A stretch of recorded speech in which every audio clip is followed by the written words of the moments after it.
네, 안녕하세요. 오늘 가져온 책은 페토 씨의 경제적 해자라는 책입니다. 이 사람이 페토 씨입니다. 페토 씨는 모닝스타 수석 전략가로 일을 했었고요. 지금은 도시 SM 매니지먼트라고 자산관리사를 운영하고 있다고 합니다. 이 경제적 해자라는 용어를 처음 제일 대중화시킨 게 워렌 버핏이라면은 이 경제적 해자를 좀 체계적으로 정리를 해서 대중들한테 알린 거는 페토 씨라고 볼 수 있습니다. 해자라는 게 그거죠. 성 주위를 둘러싼 물웅덩이 같은 거를 해자라고 하죠. 성 주변에 구멍을 파서 거기다가 물을 넣어서 적군이 쉽게 쳐들어오지 못하도록 하는 게 해자라고 하죠. 그걸 기업에 대입을 하면은 다른 경쟁사들이 이 기업이 사업을 하고 있는 시장에 쉽게 진출하지 못하도록 하는 어떤 그런 요소들, 그런 것들을 이제 경제적 해자라고 말을 하고 있습니다. 자, 그럼 왜 경제적 해자인가? 왜 우리가 경제적 해자를 알아야 하는가? 간단하게 얘기를 하면은 경제적 해자를 가진 회사가 경제적 해자를 가지지 못한 회사보다 돈을 더 많이 벌기 때문입니다. 기업 가치가 더 높다는 거죠. 경제적 해자가 있는 회사가. 페토 씨는 주식을 매수할 때 크게 두 가지 단계를 거친다고 합니다. 첫 번째 단계에서는 해자를 가진 기업을 찾는 겁니다. 여러 해 동안 평균보다 높은 수익을 낼 수 있는 기업을 찾는 거죠. 그리고 두 번째가 그 기업들의 주식이 가치보다 낮은 가격에 거래될 때까지 기다렸다가 매수를 하는 겁니다. 해자가 있는 기업을 먼저 찾고 그 기업이 싸게 거래될 때까지 기다렸다가 매수를 하는 거죠. 이렇게 두 가지 단계로 나뉘는데요. 그 내용을 풀어서 한번 보겠습니다. 먼저 해자라고 오해하기 쉬운 네 가지, 우리가 해자라고 오해할 수 있는 것들 네 가지를 먼저 보고요. 그 다음에 진짜 해자를 만드는 네 가지, 그 다음에 해자가 사라질 때 보이는 징조, 기미, 이런 것들을 한번 보고요. 그리고 해자를 쉽게 참는 방법을 보겠습니다. 그리고 마지막으로 언제 살 것인가, 그리고 언제 팔 것인가를 살펴보겠습니다. 오늘 영상을 다 보시면은 이 기업이 가지고 있는 게 진짜 해자인지 아닌지, 그리고 사라질 해자인지 아니면 넓은 해자인지 좁은 해자인지, 그런 것들을 좀 판단할 수 있는 기준이 생길 겁니다. 해자라고 오해하기 쉬운 네 가지 먼저 보겠습니다. 첫 번째는 뛰어난 제품입니다. 우리가 흔히 제품이 뛰어나다 그러면은 뛰어난 제품으로 인해서 그 회사에 경제적 해자가 생긴다고 생각을 하죠. 물론 뛰어난 제품이 있다면은 단기적인 성과를 낼 수도 있습니다. 그리고 어쩔 때는 실제로 경제적 해자로 작용하기도 하죠. 하지만 뛰어난 제품이 반드시 경제적 해자를 만들어 주는 것은 아닙니다. 크리스퍼 크림 같은 도너츠 회사들을 보면은 처음에 그 회사의 제품이 특별했기 때문에 단기적인 성과를 냈었지만, 그렇기 때문에 경쟁사들이 쉽게 모방을 할 수 있었죠. 요점은 뛰어난 제품이 경쟁 우위를 보장해주지는 않는다는 겁니다. 두 번째는 시장 점유율입니다. 시장 점유율이 높다고 해서 반드시 더 좋은 것도 아닙니다. 코닥이나 IBM, GM 이런 회사들도 전부 다 시장 점유율이 엄청나게 높았죠. 하지만 기술이 바뀌고 트렌드에 뒤처지면서 시장 점유율은 점점 줄어들고, 그게 결국 높은 점유율이 경제적 해자로 작용하지 않는다는 것을 보여줬죠. 세 번째는 운영 효율성입니다.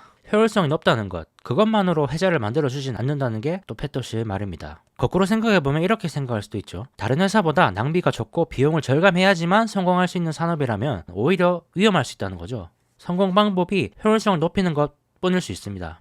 효율성이라는 것이 쉽게 흉내낼 수 없는 어떤 독점적인 업무, 프로세스, 생산 방식, 이런 것에 근거한 게 아니라면 효율성이 높다는 것만으로 해자가 형성되지는 않습니다. 중요한 점은 그거겠죠. 경쟁사가 이런 효율성을 따라할 수 있느냐 없느냐, 그게 중요한 포인트겠죠. 네 번째는 경영진입니다. 페토 씨는 책에서 계속 경영진이 그렇게 중요하지 않다, 이렇게 계속 얘기를 하고 있습니다. 경영자는 지속 가능한 경쟁력이 아니라는 거죠. 왜냐하면 경영자는 언제든지 나갈 수 있으니까 그렇죠. 책에는 이렇게 나와 있습니다. 좋은 성과를 달성할 것이라고 기대되는 똑똑한 경영자가 3년 후에도 계속 그 회사에 남아있을 것이라고 어떻게 확신할 수 있는가, 이렇게 말을 하고 있죠. 용석적인 경쟁 우위가 아니라는 거죠.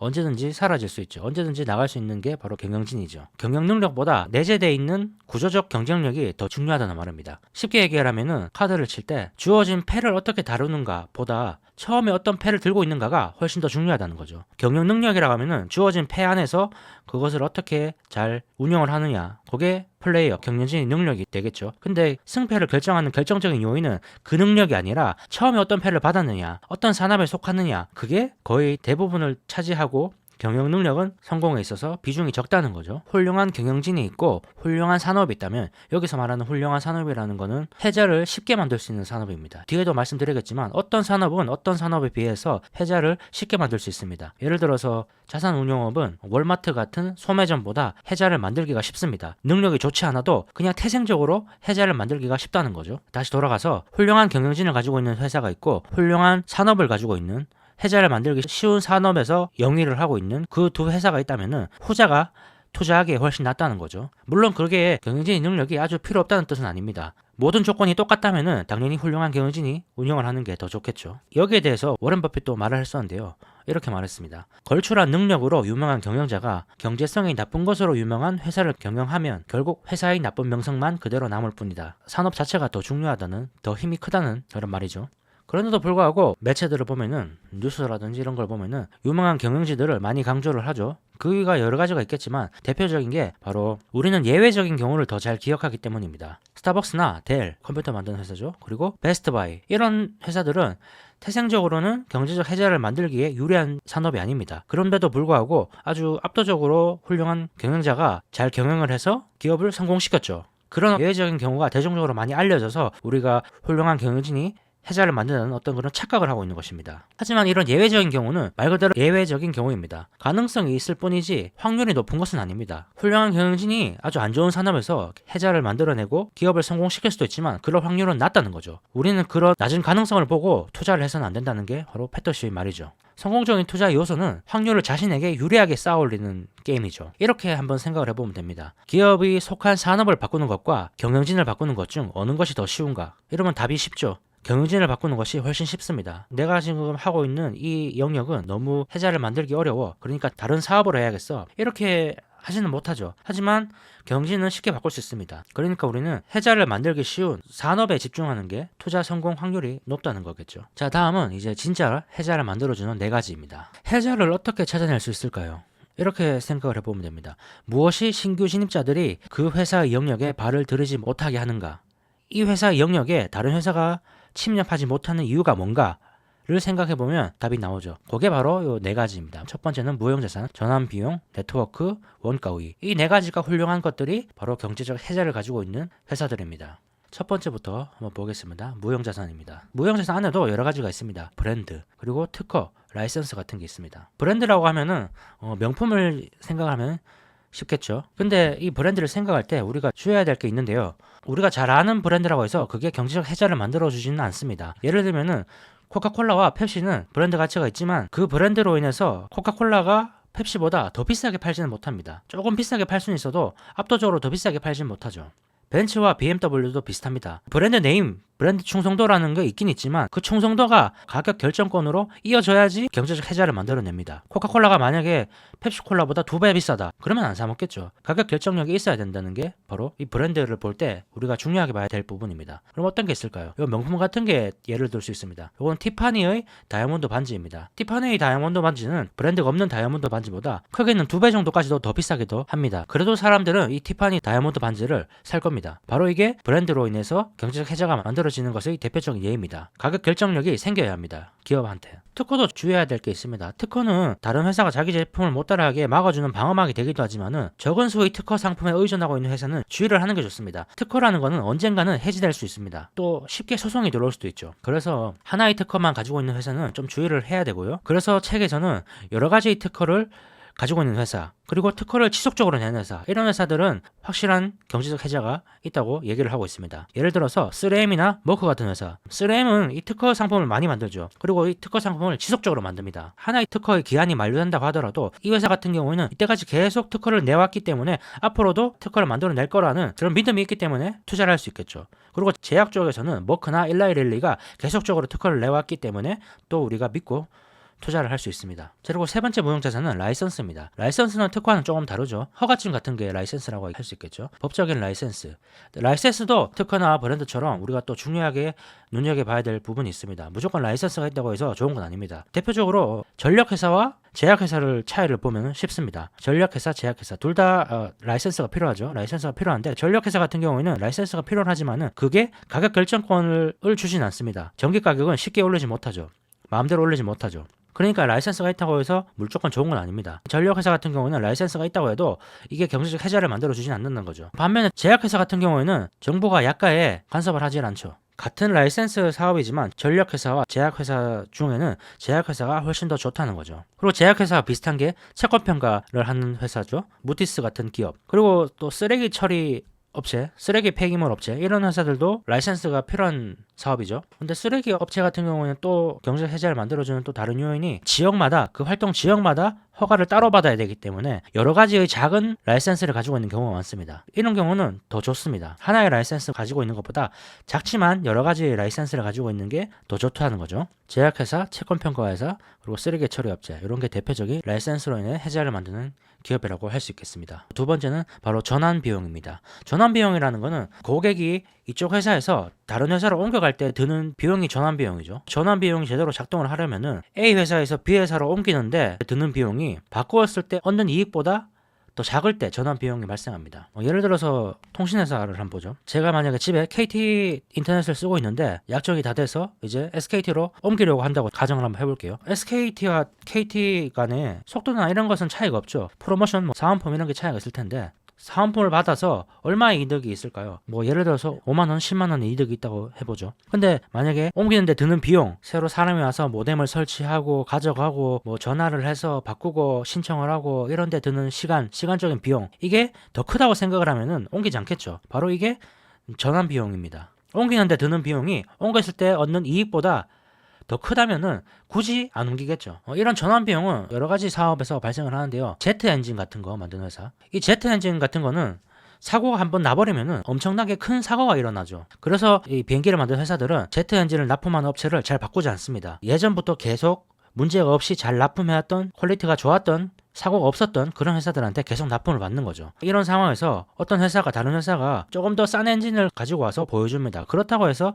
바꾸지 않는다는 거죠. 바꾸면은 20%의 원가 절감이 효과가 나타나는데 만약에 바꿨다가 사고가 나버리면은 그 20%의 이익은 무의미해지죠. 엄청나게 큰 손해를 입기 때문에 쉽게 바꾸지 않는 겁니다. 조금 더 비싸더라도 말이죠. 바로 이것도 전환 비용이 작동을 하는 겁니다. 고객으로 하여금 잘 못 바꾸도록 하는 거죠. 그리고 이 프로그램에도 그런 전환 비용이 많이 발생을 하는데요. 락인 효과라고도 할 수 있습니다. 어도비사의 프리미어 프로 동영상 편집 프로그램이죠. 그런 거나 애프터 이펙트, 포토샵 이런 것들은 다루기가 어렵죠. 다루기가 어려운 프로그램을 어렵게 공부해서 배워서 이제 겨우 다루고 있는데 다른 회사의 제품이 조금 더 좋다고 해서 그 회사로 옮겨가지 않는다는 거죠. 조금 더 싸다고 해서도 옮겨가지 않겠죠. 바로 여기서도 전환 비용이 발생을 합니다. 글로 옮기면은 또 새로 처음부터 다시 공부를 해야 되기 때문에 다시 새로 배워야 되기 때문에 쉽게 옮겨가지 않죠. 이 오토캐드라는 프로그램도 똑같습니다. 이 오토캐드라는 거는 오토데스크사에서 만든 건데요. 도면이라든지 이런 거를 그리는 프로그램입니다. 오토캐드는 학교에서도 오토캐드를 사용을 하기 때문에 회사 역시 오토캐드를 사용해야겠죠. 신입사원이 오토캐드 말고 다른 거는 하지 못할 테니까요. 그럼 다른 좋은 프로그램이 나왔다고 해서 회사도 그렇고 학교도 그렇고 쉽게 그 프로그램으로 옮겨가지 못하겠죠. 또 비슷한 이유가 의료기기 같은 것들도 처음에 들어올 때 엄청나게 교육이 필요하죠. 의료기기 부분에서도 전환 비용이 발생을 합니다. 한국 기업은 어떤 게 있을까요? 제가 아까 말했던 통신회사 같은 것도 전환 비용이라면 전환 비용을 할 수 있겠죠. 약정 같은 것도 있으니까요. 그리고 또 골프장 같은 것도 전환 비용이 있을 수 있습니다. 골프장은 실내 골프장이죠. 실내 골프 연습장인데 골프전에서 한번 하면은 거기에 자기의 스코어라든지 이런 게 데이터가 쌓인다고 합니다. 데이터가 쌓이기 때문에 새로운 더 좋은 비슷한 스크린 골프장 회사가 나왔다고 해도 거기 가면은 내가 이때까지 해왔던 스코어 기록이 없기 때문에 글로 쉽게 옮겨가지 못하는 거죠. 이것 역시 전환 비용이라고 할 수 있겠죠. 그리고 도전 비전 같이 기업의 소매 장부, 회계 처리 같은 거를 도와주는 회사도 전환 비용이 작동을 할 겁니다. 괜히 옮겼다가 뭔가 데이터가 오래 나거나 이래버리면은 득보다 실이 더 크겠죠. 해자를 만드는 네 가지 중에 세 번째, 네트워크입니다. 네트워크라는 거는 많은 사람이 사용함으로써 가치가 높아지는 것, 그걸 바로 네트워크 효과라고 말을 하죠. 대표적으로 신용카드 회사가 있습니다. 이 미국의 신용카드 회사는 대표적으로 네 가지가 있죠. 마스터카드, 비자카드, 아메리칸 익스프레스, 그리고 디스커버, 이렇게 네 가지가 있는데요. 이 네 가지 회사가 미국 신용카드사의 85% 정도를 점유하고 있다고 합니다. 신용카드 시장을. 고객 입장에서 괜히 다른 모르는 회사의 카드를 썼다가 슈퍼에 들어가는데 그 슈퍼에서 내가 가지고 있는 신생 카드 회사의 카드를 안 받는다고 하면은 나는 카드를 가지고 있어도 결제를 못하는 상황이 생기겠죠. 이게 바로 네트워크 효과입니다. 많은 가맹점을 가지고 있음으로 인해서 경제적 해자가 만들어지는 거죠. 그래서 이 마스터, 비자카드, 아멕스, 그리고 디스커버가 시장 점유율을 거의 독점하고 있는 겁니다. 가맹점이 많기 때문이죠. 그리고 또 마이크로소프트 오피스 같은 것도 네트워크 효과를 누립니다. 그런 게 되겠죠. 내가 회사에서 워드 프로세서로 서류 작업을 하고 파워포인트로 작업을 해서 고객사에 가서 뭐 발표를 하려고 하는데 그 회사에서 만약에 마이크로소프트 워드랑 파워포인트를 안 쓴다면 문제가 생기겠죠. 그런 점에서 마이크로소프트의 이 오피스는 강력한 네트워크를 가진다는 거죠. 예를 들어서 마이크로소프트의 워드보다 조금 더 좋고 조금 더 저렴한 서류 작성 프로그램이 있다고 해보죠. 그 서류 프로그램을 전체 사용하면 아무 의미가 없겠죠. 그런 점에서 프로그램도 이 소프트웨어에서도 네트워크 효과가 작동을 한다는 겁니다. 그리고 또 이베이 같은 회사도 이 네트워크 효과가 작동을 합니다. 이베이는 요즘에는 많이 사용을 안 하지만 경매를 하는 사이트죠. 이베이는 많은 판매자가 있기 때문에 많은 구매자들이 몰려가죠. 네트워크 효과죠. 많은 판매자가 없다면은 많은 구매자도 가지 않겠죠. 또 많은 판매자가 없다면은 이 가격이 적정한 가격인지 비싼 가격인지 싼 가격인지 알아차기도 힘들 겁니다. 그런 점에서 이베이는 강력한 네트워크 효과를 가진다고 볼 수 있죠. 한국 기업으로 치면은 카카오톡이 대표적이겠죠. 누가 어느 날 갑자기 좋은 메신저, 아주 훌륭한 메신저를 만들었다고 해서 사람들이 그 메신저를 사용하기는 힘들죠. 왜냐하면 받을 사람도 그 메신저가 깔려 있어야지 그 메신저가 작동을 하니까요. 그런 점에서 카카오톡은 아주 강력한 네트워크 이점을 누리고 있는 거죠. 비슷한 사업으로 인스타그램 같은 게 될 수 있겠죠. 인스타그램에 사진을 올리는 이유는 인스타그램에 사람이 많기 때문이죠. 내가 아는 사람 모두 다 인스타그램을 하기 때문에 거기다 올리는 거라고 할 수 있죠. 또 다른 것도 있습니다. 이베이랑 비슷한 건데요. 당근마켓 요즘 많이 사용을 하죠. 상장은 안 되어 있지만 당근마켓도 거기 파는 사람이 많기 때문에 구매자도 가는 거죠. 그리고 판매자들은 또 구매자들이 많기 때문에 거기다 올리는 거겠죠. 그런 네트워크 효과를 또 가지고 있는 게 당근마켓입니다. 그리고 요 ETF 같은 것들, ETF를 우리가 투자를 한다고 했을 때 중요하게 보는 게 뭐 보수율도 있지만은 거래량도 많이 봐야 되죠. 내가 만약에 팔고 싶은데 거래량이 너무 없는 ETF 같은 경우에는 팔기가 힘든 상황이 생길 수 있습니다. 또 거래량이 너무 없으면 호가가 촘촘하지 못해서 오히려 손해를 볼 수도 있죠. 예를 들어서 한국에 상장되어 있는 미국 S&P 500 ETF를 보면은 미래에셋에서 만든 ETF가 거래량이 가장 많습니다. 예를 들어서 미래에셋 ETF의 보수율이 1%인데 뭐 다른 자산운용회사의 S&P 500 ETF가 보수율이 0.5%라면은 미래에셋의 ETF를 선택할 가능성이 더 높습니다. 이 0.5%의 보수율 때문에 팔지를 못하는 거래가 성사가 안 되는 그런 상황이 생길 수 있기 때문이죠. 보수율은 2배가 차이 나지만 거래량은 몇 배가 차이 나기도 하죠. 그래서 제가 생각했을 때 이 ETF 업계도 네트워크 효과가 작용을 하는 것 같습니다. 경제적 해자를 만들어주는 거죠. 자, 네 번째는 원가 우위입니다. 이 원가 우위는 저자도 상당히 많은 분량을 할애를 해서 설명을 하고 있는데요. 이 원가 우위를 만드는 것은 크게 몇 가지가 있습니다. 첫 번째는 프로세스, 두 번째가 위치, 세 번째가 규모, 네 번째가 고유자산. 이런 것들로 인해서 원가 우위가 만들어진다는 거죠. 그리고 그런 원가 우위는 이 경제적 해자를 만듭니다. 첫 번째, 프로세스 기반의 원가 우위입니다. 사우스 웨스트 항공을 한번 보겠습니다. 사우스 웨스트 항공이 이 저가 항공사의 시초라고 해야 될까요? 저가 항공을 가장 먼저 만든 그런 회사라고 볼 수 있는데요.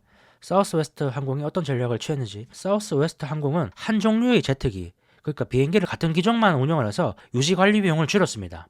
그리고 지상 시간을 최소화해서 회전율을 높이고 절약하는 문화를 만들었죠. 그런 식으로 해서 원가 우위를 만들었습니다. 이게 바로 프로세스 기반이죠. 여기서 주목해야 될 거는 사우스웨스트 항공의 이런 프로세스, 이런 경영 전략을 알고 있었는데도 왜 따라하지 못했냐 하는 거. 그게 가장 중요한 포인트입니다. 왜 경쟁사는 이런 프로세스 기반을 따라하지 못했을까요? 반대로 얘기하면 경쟁사가 이런 프로세스 기반을 따라하지 못해야지만 경제적 해자가 만들어집니다. 따라하지 못한 이유로 대표적인 게 기존 항공사들은 노조가 셌기 때문에 조종사들이 청소를 하려고 하지 않았죠. 그런 점에서 사우스웨스트는 절약하는 문화가 있었기 때문에 따라하기가 힘들었습니다. 이 낮은 원가 우위를. 그리고 이 대형 항공사 같은 경우에는 경유 노선, 이 허브 구조를 포기하고 사우스웨스트 항공의 직항 노선을 따라하기가 힘들었습니다. 따라하기가 어려웠죠. 또 일부 승객들은 이 자기가 1등석이나 비즈니스 클래스를 탐으로써 어떤 그런 대접을 받고 싶어 하는데, 그래서 1등석을 없앰으로 인해서 원가를 낮추는 사우스웨스트의 항공을 따라하기도 힘들었을 겁니다. 이런 요인들로 인해서 기존 항공사들이 이 사우스웨스트의 프로세스 기반 원가 우위를 따라하기가 어려웠던 거죠. 그래서 사우스웨스트는 해자를 만들 수가 있었고 항공시장에 자리를 잡을 수 있었죠. 근데 이건 어떻게 보면은 기존 항공사들이 잘못한 겁니다. 그럼에도 불구하고 사우스웨스트를 견제를 했더라면 사우스웨스트가 지금처럼 이렇게 자리 잡지는 못했겠죠. 그리고 실제로 요즘에 보면은 이 많은 항공사들이 사우스웨스트 항공을 따라하고 기존 항공사들도 사우스웨스트처럼 저가 항공사를 따라하기 시작했습니다. 그래서 경쟁 해자가 많이 약해졌죠. 그래서 우리가 프로세스 기반의 원가 우위를 볼 때는 그런 프로세스 기반의 원가 우위가 경쟁사의 실수 때문인지 그것을 잘 봐야 됩니다. 저가 항공 업계 같은 경우에는 기존 항공사의 실수도 분명히 있었습니다. 따라하기 쉬운 프로세스 같은 경우에는 경쟁사들이 모방하기 시작하면 사라집니다. 계속 잘 살펴봐야겠죠. 두 번째는 위치 기반의 원가 우위입니다. 입지 조건으로 인해서 원가 우위가 발생하는 거죠. 대표적으로 쓰레기 회사와 골재 회사를 예로 들 수 있습니다. 쓰레기 회사나 골재 회사 같은 경우에는 이 운반비가 상당히 비싸죠. 운반비가 상당히 비싸기 때문에 쉽게 경쟁사가 들어오기 어렵습니다. 만약에 A라는 지역에서 하나의 쓰레기 업체가 사업을 하고 있는데 쓰레기 처리 비용이 많이 올라가서 이득을 많이 취한다고 해보죠. 그런 상황일 때 과연 다른 회사가, 다른 지역에 있는 쓰레기 처리 회사가 이 A 지역까지 와서 쓰레기를 가져갈 것인가 라고 생각을 해봤을 때 쉽지가 않다는 거죠. 왜냐하면 운반 비용이 더 많기 때문입니다. 운반 비용보다 이 쓰레기 처리 비용으로 버는 돈이 더 많아야지 운반 비용을 감수하고서라도 와서 가져갈 텐데, 그럴 정도로 쓰레기 처리 비용이 비싸지는 않는다는 거죠. 그래서 이 위치 기반의 원가 우위가 발생을 하는 겁니다. 골재에서도 비슷한 논리죠. 이 돌멩이 같은 것들을 멀리서 가져와서 운반하기는 운반 비용이 더 들기 때문에 쉽게 경쟁사들이 들어오지 않죠. 바로 이런 게 위치 기반 원가 우위입니다. 책에는 포스코에 대한 내용도 나오는데요. 포스코도 이 작은 한반도라는 곳에서 위치 기반 원가 우위를 가지고 있는 셈이라고 볼 수 있습니다. 이 철강 자재 같은 경우는 아주 무겁죠. 그래서 중국이라든지 이런 데서 더 싸더라도 운반하는데 비용이 더 많이 들기 때문에 조금 비싸더라도 한국의 포스코 철강 제품을 사용을 한다는 거겠죠. 그런 점에서 위치 기반 원가 우위가 작동을 한다라고 볼 수 있습니다. 세 번째는 고유 자산 기반 원가 우위입니다. 고유 자산이라는 거는 대표적으로는 그런 게 되겠습니다. 광산, 자원, 광물 자원, 이런 자원을 가지고 있는 경우, 캐골장, 예를 들어서 사우디 원유 같은 경우에는 원가가 한 몇 달러 정도라고 하죠. 10달러 미만인데 미국의 원유는 원가가 한 50달러는 돼야지 손익분기가 넘어간다고 합니다. 이렇게 채굴 단가가 아주 낮은 그런 광산, 유정을 가지고 있다면은 그 회사는 고유 자산 기반 원가 우위가 있다고 볼 수 있습니다. 대표적인 예가 종이 펄프 생산 회사를 예를 들 수 있는데요. 종이를 만드는데 나무가 필요하죠. 요거는 이 사진은 브라질의 유칼립투스 나무인데요. 브라질의 유칼립투스 나무는 세계에서 가장 빨리 자랍니다. 브라질에서는 유칼립투스 나무가 7년 만에 자라고 칠레에서는 10년 만에 자란다고 합니다. 그리고 북미에서는 20년 만에 자라죠. 이 말은 똑같은 종이를 만드는데 브라질에서는 7년 만에 만들 수 있고 칠레에서는 10년, 북미에서는 20년 만에 만들 수 있는 겁니다. 시간은 돈이기 때문에 압도적인 원가 우위를 가지는 거죠. 네 번째는 규모 기반의 원가 우위입니다. 규모가 큼으로 인해서 원가가 낮아지는 게 바로 규모 기반의 원가 우위죠. 대표적인 게 유통회사들 같은 게 규모 기반의 원가 우위를 가지고 있다고 볼 수 있죠. 이 모든 사업은 고정비가 있고 변동비가 있습니다. 고정적으로 들어가는 비용이 있고 변동적으로 들어가는 비용이 있는데, 이 유통회사 쿠팡으로 예를 한번 들어보면 트럭 운전자의 월급, 차량 유지비, 물류센터 전기비, 관리비, 이런 것들은 고정비죠. 갑자기 쿠팡에 주문이 많이 늘어난다고 해서 이 고정비가 변동하지는 않습니다. 그래서 규모의 경제가 발생을 하는 거죠. 이 트럭에 100개의 물건을 싣나 200개의 물건을 싣나 비용 고정비는 크게 변동을 하지 않습니다. 기름값만 조금 더 나올 수 있겠죠. 처음에 고정비를 많이 투자를 해서 물류센터를 지역 곳곳에 지어 놓으면은 트럭이 10곳을 들리나 200곳을 들리나 고정비는 차이가 얼마 안 나지만은 매출은 2배가 차이 나죠. 이게 바로 규모 기반의 원가 우위입니다. 반면에 법률사무소나 부동산 같은 것들은 어떨까요? 그런 것들은 고정비는 거의 없습니다. 임대료, 그 사무실의 임대료 정도만 고정비고 나머지는 다 변동비죠.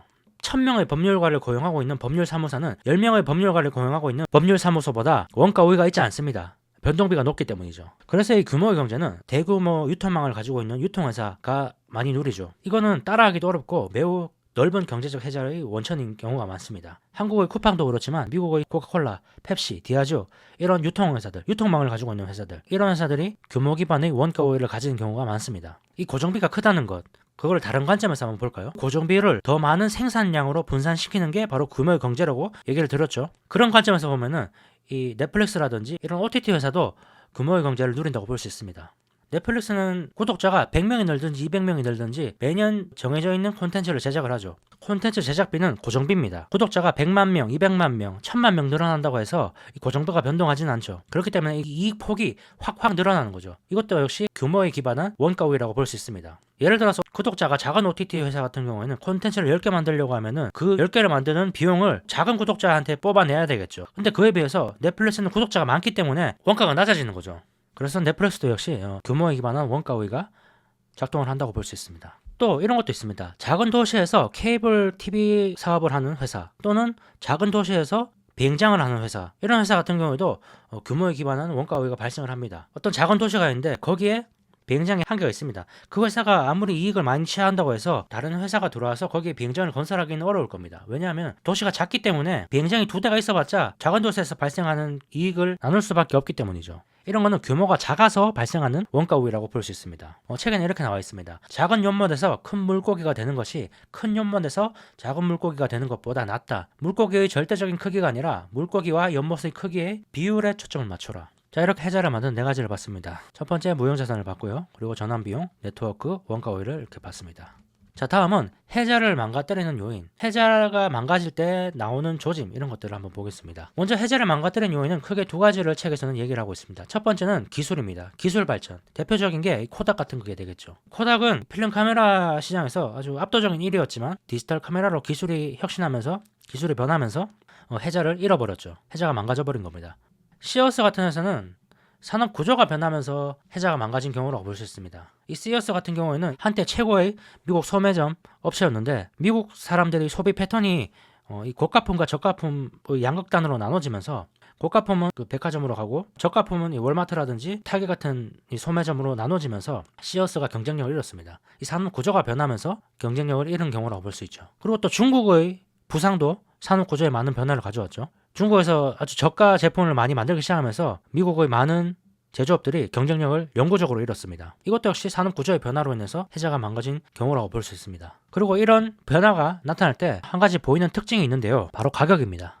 이 해자를 가진 기업들은 다르게 얘기하면 가격 결정력을 가지고 있는 겁니다. 앞서 말한 모든 회사들이 가격 결정력을 가지고 있었죠. 그걸 반대로 생각을 하면 가격을 계속 올려왔던 기업이 고객들의 압력을 받기 시작하면 그것은 기업의 경쟁력이 약화되었다는 강력한 신호입니다. 예를 들어서 오라클 같은 경우에는 예전에는 유지 관리비를 업그레이드하는 비용을 매년 올렸다고 합니다. 근데 어느 순간 경쟁자들이 등장을 하면서 고객들이 오라클한테 업그레이드 비용을 지불하지 않게 된 거죠. 그러면서 이 해자가 점점 침식되기 시작했고 결국엔 없어져 버린 거죠. 그러면 우리가 지금 해자를 가지고 있는 기업들, 그런 기업들의 경쟁력을 계속 감시하고 해자가 침식되는 징후를 찾는 게, 눈여겨보는 게 중요하겠죠. 예를 들어서 애플은 계속 가격을 올리는데도 고객들이 계속 삽니다. 요번에 그 비전 프로 같은 경우에는 500만 원이 넘어갔죠. 그런데 어떨까요? 비전 프로의 경우에는 이전의 애플 제품보다 좀 가격 저항이 좀 있었다고 볼 수 있겠죠. 너무 비싸다는 얘기가 많았습니다. 이런 신호들을 눈여겨봐야 된다는 거죠. 고객들이 혹시 애플 제품에 옛날만큼 돈을 지불하는 것을 꺼려하진 않는지, 이런 것들을 계속 살펴봐야지 그 회사의 해자가 유지되는지를 잘 볼 수 있다는 거죠. 중요한 것은 가격입니다. 가격. 이 가격을 계속 올릴 수 있느냐, 이게 중요합니다. 자, 다음은 해자를 쉽게 찾는 방법입니다. 어떻게 하면 해자를 쉽게 찾을 수 있을까요? 그 방법을 보기 전에 먼저 우리가 알아야 될 사실이 하나 있습니다. 바로 이건데요. 앞서 잠깐 얘기 들었지만 어떤 산업은 태생적으로 다른 산업보다 해자를 만들기가 쉽습니다. 이 대표적으로 월마트 같은 소매점 같은 경우에는 태생적으로 해자를 만들기가 어렵습니다. 반면에 이 피델리티 같은 자산관리업은 태생적으로 해자를 만들기가 쉽죠. 이 소비자가 월마트에 나와서 옆에 있는 타깃에 가서 제품을 사는 데는 아무런 허들이 없습니다. 쉽게 바꿀 수 있는 거죠. 조금 더 싸면 바로 옮겨버릴 수 있다는 거죠. 반면에 자산관리업 같은 경우에는 이 진입하기는 어렵지만 한번 진입해서 어느 정도까지만 올라가면은 아주 강력한 해자가 작동을 합니다. 사람들이 거기서 돈을 빼서 다른 곳으로 쉽게 옮기지 않기 때문이죠. 금융업도 그렇다고 볼 수 있죠. 한번 계좌를 튼 곳에서 계속 거래를 하려고 하는 사람이 많죠. 웬만큼 문제가 있어서는 잘 옮기지 않죠. 자, 그래서 이게 왜 중요하냐면은 어떤 산업은 태생적으로 더 해자를 파기가 쉽습니다. 그러면은 우리가 집중해야 되는 거는 그 산업, 해자를 파기 쉬운 산업에 집중을 해야 된다는 말입니다. 돈이 모이는 곳에 가야지 돈을 벌 수 있습니다. 물고가 있는 곳에 가야지 물고기를 잡을 수 있겠죠. 모든 사업에 투자할 필요는 없습니다. 어떤 사업은 구조적으로 다른 산업보다 수익성이 더 높고 해자를 파기가 쉽고 그래서 해자가 더 많습니다. 장기적인 투자금은 반드시 그런 산업 적으로 따라가야 된다는 거죠. 해자를 쉽게 찾을 수 있는 분야들 같은 경우에는 이전에도 말씀드렸지만 전환 비용이 높은 회사들, 어도비라든지 오토데스크, 이런 회사들, 그리고 마이크로소프트, 그리고 기업의 솔루션을 파는 회사들도 전환 비용이 높습니다. 기업 같은 경우에는 괜히 이 프로그램을 바꿨다가 문제가 발생해버리면 더 골치 아파지기 때문에 이 프로그램 같은 걸 잘 안 바꾸죠. 뿐만 아니라 제트 엔진 같은 거, 사고가 날 수 있는 제품 같은 거, 그런 것도 잘 안 바꾸죠. 그래서 기업을 대상으로 하는 제품을 파는 회사들 같은 경우에는 해자를 만들기가 쉬운 경우가 많습니다. 반면에 소비자를 대상으로 제품을 판매하는 회사 같은 경우에는, 기업 같은 경우에는 이 해자를 파기가 생각보다 어렵습니다. 이 치약 같은 거, 이런 것들은 쉽게 바꿀 수 있죠. 그래서 해자를 만들기 쉬운 산업과 만들기 어려운 산업을 구분해서 만들기 쉬운 쪽에 투자하는 게 더 좋다는 거죠. 근데 그렇다고 해서 모든 산업이 그렇지만은 또 않다고 패토시는 얘기를 하고 있는데요. 이렇게 표현을 하고 있습니다. 목욕물을 버릴 때 아기까지 함께 버리는 투자자들의 경향이 오히려 해자의 경쟁력을 가진 기업을 찾는 투자자들에게는 하나의 기회가 될 수 있다. 물론 소매업이 경제적 해자를 파기 어려운 건 사실이지만 그렇다고 해서 소매점을 운영하는 모든 기업이 경제적 해자를 만들지 못하는 건 아닙니다. 그래서 그걸 잘 구분해서 걸러서 투자를 해야 된다는 거죠.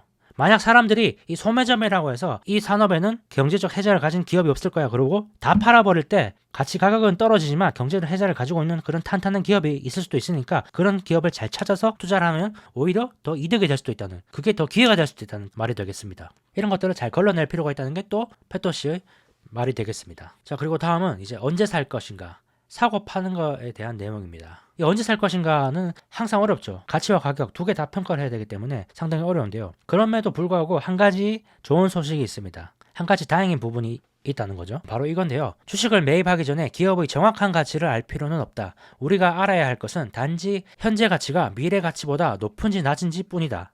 우리가 정확한 가치 평가를 할 필요는 없다는 겁니다. 지금이 현재 가치보다 비싼지 싼지, 지금 가치가 미래 가치보다 낮다는 확신만 있으면 살 수 있는 겁니다. 예를 들어서 어떤 기업이 몇 년 동안 순이익이 30% 증가했다가 이후에 갑자기 10%로 급락했습니다. 주가도 많이 같이 빠졌겠죠. 이때 이 회사에 투자할 때 우리가 알아야 될 것은 이 회사가 앞으로 몇 %의 순이익을 만들지 정확하게 알 필요는 없다는 거죠. 지금 10%이기 때문에 현재 주가가 반영하고 있는 가치가 미래의 가치보다 낮다는 사실만 알면 된다는 거죠. 자, 그러면 가치는 어떻게 알 수 있을까요? 주식의 가치는 그 주식이 미래에 창출할 모든 현금의 현재 가치와 같다라고 책에 나옵니다. 현금 흐름이죠. 회사가 만들어낸 현금의 합이 이 회사의 가치라는 말이 되겠죠. 자, 상가 건물로 예를 한번 들어볼까요? 상가 건물의 가치는 어떻게 판단할까요? 상가 건물을 예를 들면은 상가 건물의 유지비, 수리비를 다 제하고 남은 돈이 잉여 현금 흐름입니다. 이 잉여 현금 흐름이 이 회사의 가치가 되겠죠. 그렇다면 우리가 봐야 될 거는 이 잉여 현금 흐름에 영향을 미치는 요인들을 봐야 될 겁니다. 어떤 게 상가 건물에서 나오는 잉여 현금 흐름에 영향을 미칠까요? 예를 들어서 이 상가 주인이 상가 옆에 빈 땅을 가지고 있다면, 그러면 거기에 새로 건물을 지어서 잠재적으로 수익을 올릴 가능성이 있겠죠. 잠재적인 임대 수입이 커질 수 있는 가능성이 있는 겁니다. 그러면 앞으로 잉여 현금 흐름이 더 커질 수 있겠죠. 옆에 땅이 없는 상가보다 옆에 땅이 있는 상가가 가치가 더 높을 겁니다. 또 건실한 세입자가 많이 들어와 있는 상가라면 그렇지 않은 상가보다 가치가 높겠죠. 건실한 상가가 계속 잉여 현금을 만들어 줄 거니까요. 또 임대료를 올릴 수 있는 상가라면 임대료를 못 올리는 상가보다 가치가 높을 겁니다. 그리고 마지막으로 주변에 다른 경쟁 상가가 생기지 못하는 경우, 생길 만한 땅이 없는 경우에는 경쟁 상가가 생길 가능성이 있는 상가보다 가치가 높겠죠. 이런 것들이 이제 회사의 가치에 영향을 미친다는 겁니다. 다시 볼까요? 먼저 말했던 옆에 땅이 있어서 새로운 건물을 지을 수 있는 가능성이 있는 상가, 이 경우는 그걸 자본이익률이라고 할 수 있습니다. 새로운 자본을 투자해서 새로운 이익을 만들어낼 수 있는, 새로운 잉여 현금을 만들어낼 수 있는 가능성이 있는지 판단하는 거죠. 자본이익률입니다. 두 번째는 위험성입니다. 건실한 세입자, 이때까지 계속 미납을 하지 않고 임대료를 잘 내왔던 세입자가 들어와 있는 상가라면 가치가 높다고 말씀드렸죠. 이 경우는 위험성입니다. 위험성이 높은지 낮은지를 판단하는 거죠. 이 상가 건물의 가치에 있어서. 이런 건실한 세입자들이 많이 들어와 있기 때문에 이 상가는 위험성이 적습니다. 그래서 가치가 더 높다고 볼 수 있습니다. 세 번째는 성장성. 임대료를 올릴 수 있다면 성장성이 있는 겁니다. 성장성 있는 상가 건물은 더 가치가 높죠. 그리고 경쟁력, 이 경제적 우위, 경쟁성. 주변에 새로운 상가가 들어올 가능성 있는 건물은 가치가 낮겠죠. 주변에 새로운 상가가 들어올 땅이 없는 그런 상가는 가치가 높을 겁니다. 정리를 하자면 상가 건물의 가치 볼 때 우리는 자본이익률, 위험성, 성장성, 경쟁력, 이렇게 네 가지를 보고 가치를 판단할 수 있다는 겁니다. 기업에도 그대로 적용이 됩니다. 자, 기업의 가치를 어떻게 판단할 것인가? 첫 번째는 위험성입니다. 추정한 미래 현금 흐름이 실제로 실현될 가능성이 있는가? 위험성이죠. 예상되는 현금 흐름의 크기, 성장성입니다.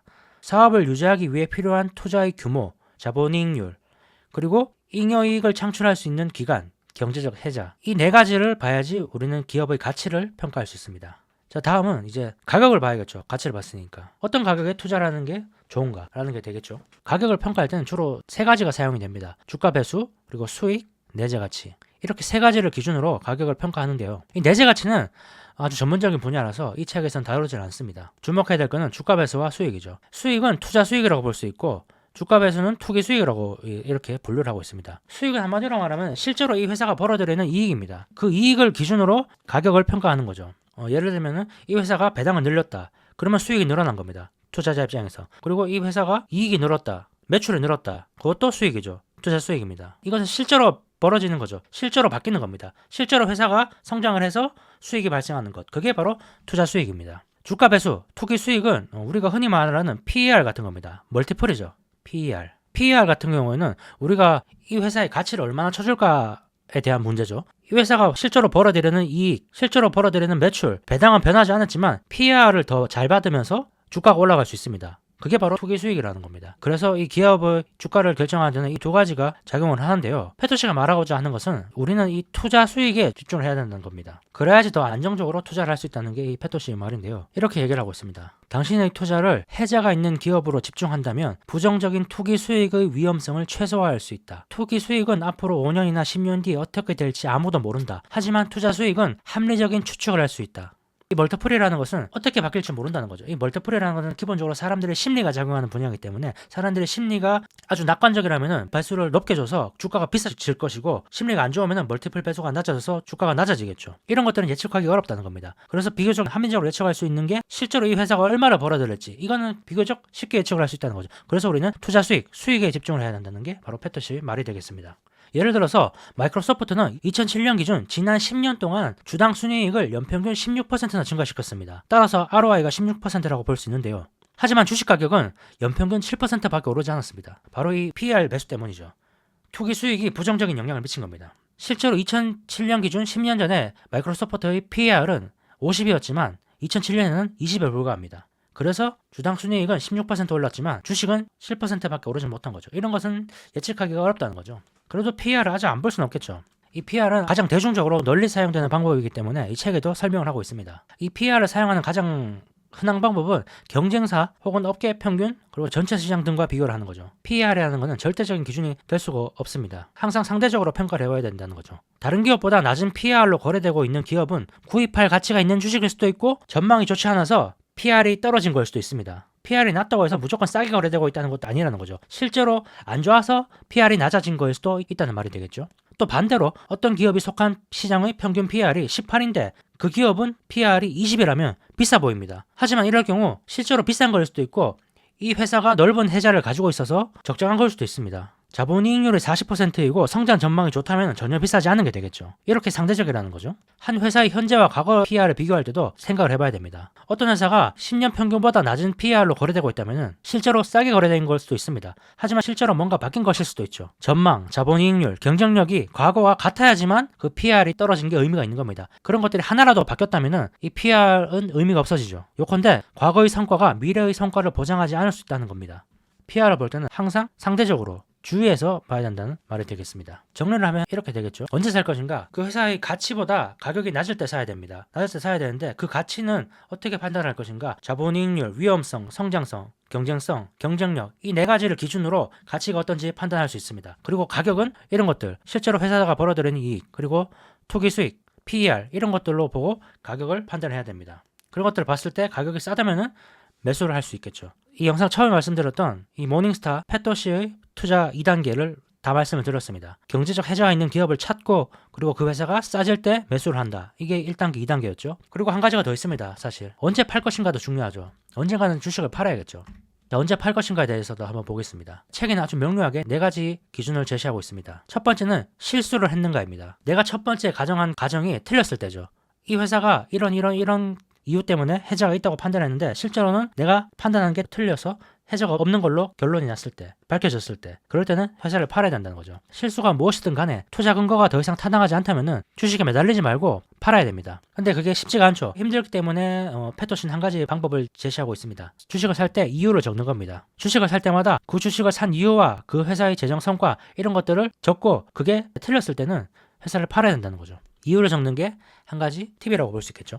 그리고 두 번째 팔 이유는 회사가 악화되었는가. 나는 이런 가정을 했지만 그 회사가 내 가정 경로를 벗어나서 다른 길로 가버렸을 때, 이건 실수와는 조금 다르죠. 해자가 사라진 경우에는 이 회사가 악화되었다고 볼 수 있습니다. 회사의 사업 기반 이런 게 크게 악화되어서 회복될 기미가 보이지 않을 때, 이럴 때는 팔아야 됩니다. 일반 이론을 썼던 케인즈는 그런 말을 했었죠. 사실이 바뀌면 생각이 바뀌어야 된다. 이거는 사실이 바뀐 거라고 볼 수 있죠. 사실이 바뀌었기 때문에 나의 투자 판단 이런 것들을 새로 내려야 된다는 겁니다. 세 번째는 돈을 투자할 다른 더 좋은 종목이 있는 경우, 이럴 때를 팔아야 됩니다. 우리는 투자자로서 이 자본이 제한되어 있기 때문에 더 좋은 주식을 사야 되죠. 상승 잠재력이 높은 주식에 투자를 해야 됩니다. 만약에 내가 가지고 있는 주식이 상승 잠재력이 10%인데 새로 발견한 주식이 상승 잠재력이 50%라면은 10%짜리를 팔고 50%짜리로 가야 되겠죠. 우리는 돈이 무한정 있는 게 아니기 때문에 그 한정된 자원 안에서 효율적으로 배분을 해야 되기 때문입니다. 그렇다고 해서 상승 잠재력이 20%인 주식에서 30%인 주식으로 이런 낮은 차이로 인해서 계속 옮겨 다니는 것은 권장하지는 않습니다. 그런 경우는 오히려 마찰 비용만 커지고 이득보다 실수할 가능성이 더 높기 때문입니다. 정말로 좋은 기회가 있을 때만 기존 주식을 팔아서 자금을 조달해야겠죠. 마지막 이유는 포트폴리오에서 이 주식이 지나치게 많은 비율을 차지하고 있는가. 포트폴리오에서 이 주식이 너무 많이 올라서 너무 큰 비중을 차지하게 됐을 때는 위험성을 줄이기 위해서 팔 수도 있다는 겁니다. 예를 들어서 얼마 전에 버핏이 애플을 조금 팔았었는데 그 누가 버핏한테 이유를 물어봤을 때 애플의 경쟁력이 약화되었다기보다는 애플이 너무 많이 올라서 비중이 너무 커졌기 때문에 리스크 관리 차원에서 애플 의존도를 좀 낮추기 위해서 조금 팔았다 이렇게 얘기를 했었죠. 네 번째 경우는 아주 좋은 경우라고 볼 수 있죠. 좋은 이유라고 볼 수 있죠.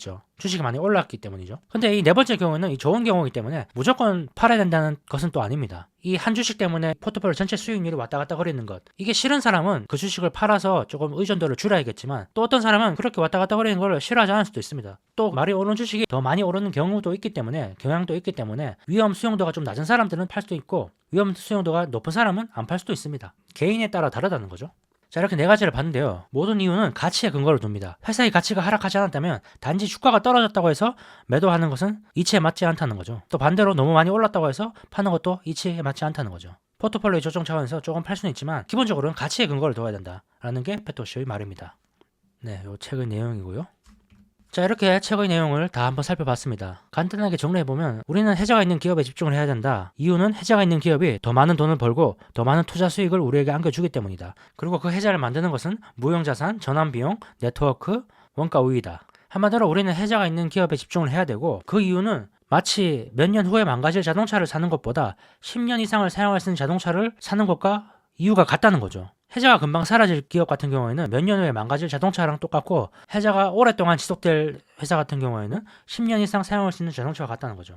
그리고 당연히 후자가 더 가치가 있죠. 우리는 또 이렇게 한 가지 도구를 손에 얻었습니다. 제가 생각했을 때 가장 중요한 점은 가격 결정력 같습니다. 가격 결정력. 경제적 해자는 결국 이 가격 결정력을 만들어줍니다. 가격 결정력이 있는 회사 같은 경우에는 경제적 해자가 있다고 볼 수 있는 거죠. 반대로 이렇게 볼 수도 있겠죠. 경제적 해자인 것 같은데 이게 진짜 해자인지 아닌지를 판단하기 위해서는 이 회사가 가격 전가력이 있는지, 가격을 높여서 받을 수 있는 그런 능력이 있는지를 보면은 이 회사가 진짜 해자를 가지고 있는지 아닌지를 판단할 수 있다는 말이 되겠죠. 그리고 그 가격 결정력이 아주 오랫동안 지속될 수 있는지, 오랫동안 지속될 수 있다면 해자가 아주 넓은 셈이죠. 그리고 오랫동안 지속되지 못할 것 같은 그런 가격 결정력이라면 해자가 좁은 거겠죠. 그리고 이 해자가 무너질 조짐은 바로 이 가격 결정력이 없어질 때, 그때가 바로 해자가 무너질 조짐입니다.